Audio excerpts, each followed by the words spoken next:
All right, so welcome back to Gettysburg for the 160th. Today, we're in the Wheatfield.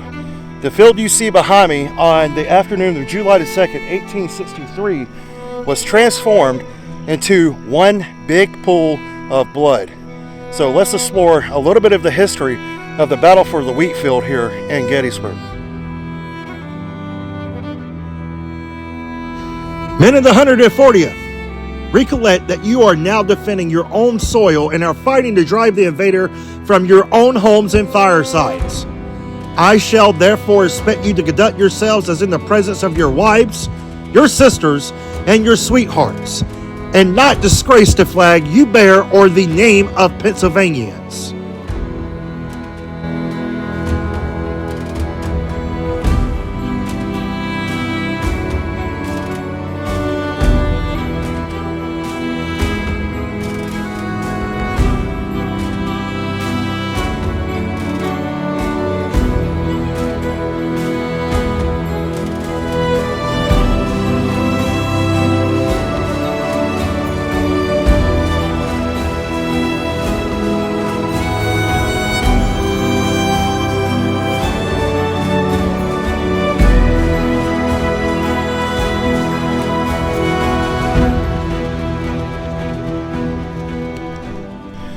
So on the afternoon of July the 2nd, 1863, here at the Wheatfield, Union troops began to take up positions as the Confederate advance was approaching.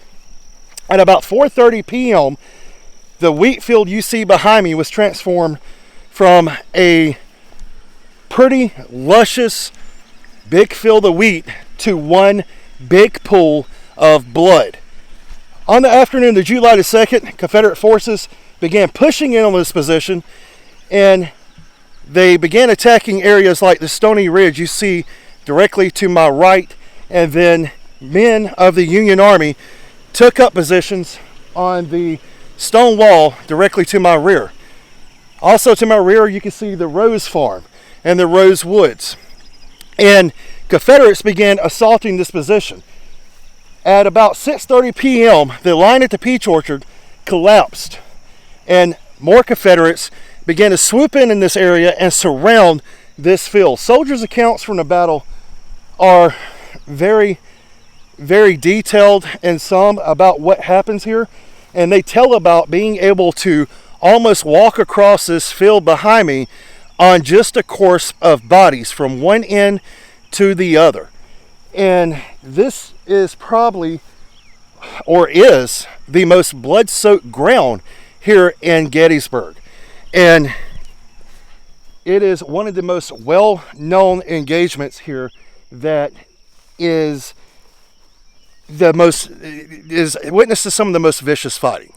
So on the afternoon of July the 2nd, 1863, this field ran red with blood as the Confederates began pouring in here and surrounding this area. After the collapse of that Peach Orchard at 6:30, the Union Army figured it best to get out of here.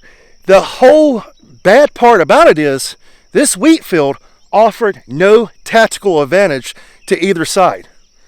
It just happened so they met right here.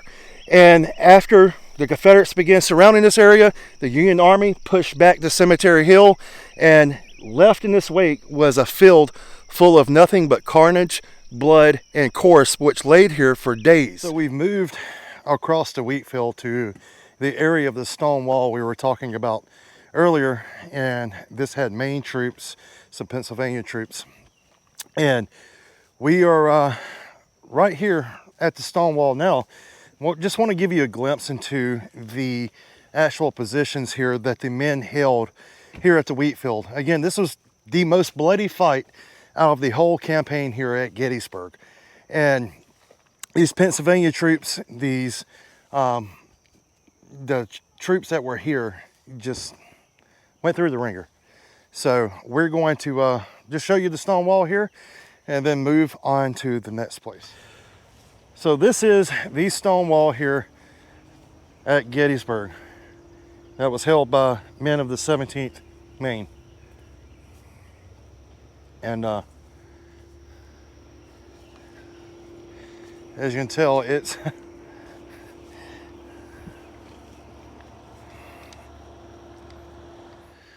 So this is the monument to the 17th Maine here at the Wheatfield at Gettysburg.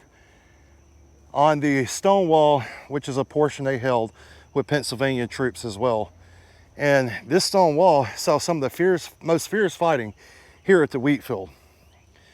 And if you look behind me, there's the Wheatfield in the background.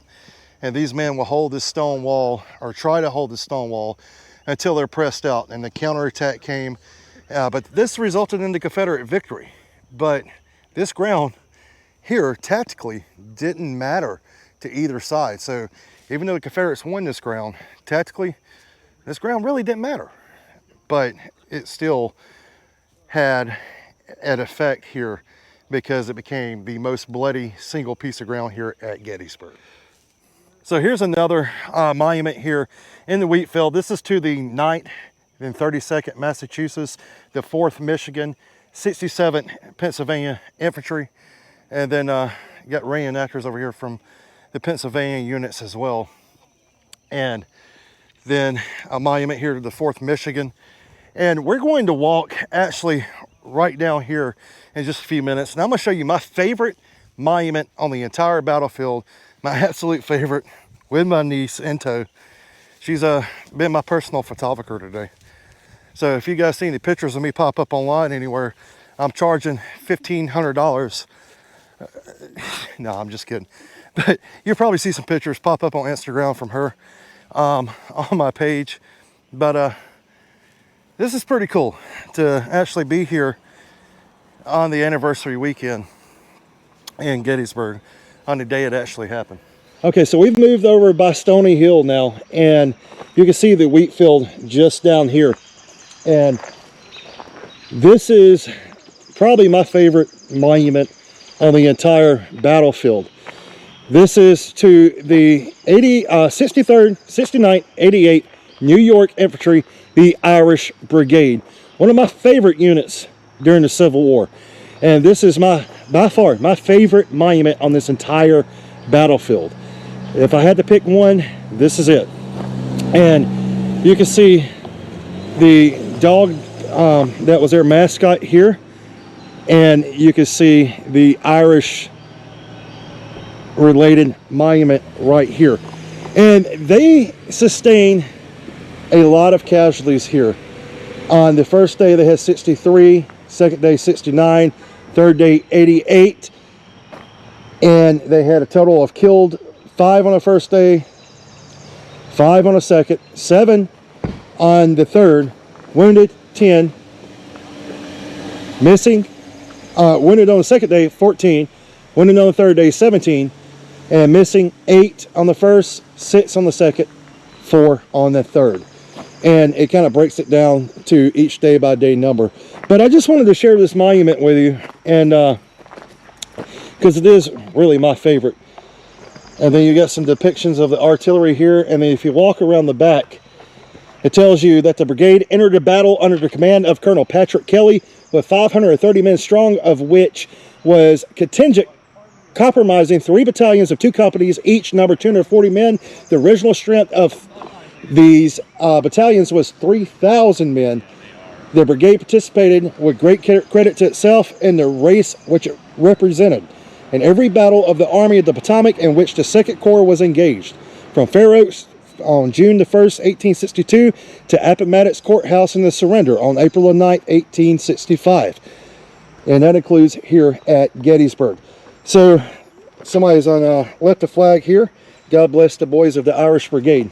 And this is probably one of the coolest monuments on the battlefield, in my opinion, to me, here in Gettysburg. And they fought here, participated here at the Wheatfield and at Stony Hill. And we're going to walk across here, if we can beat traffic, to the monument of the 5th Michigan Infantry.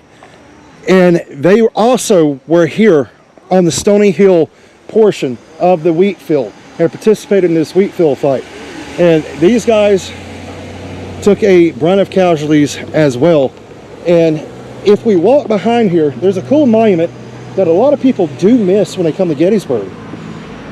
And it's a monument to a group of rocks No, it's behind this group of rocks.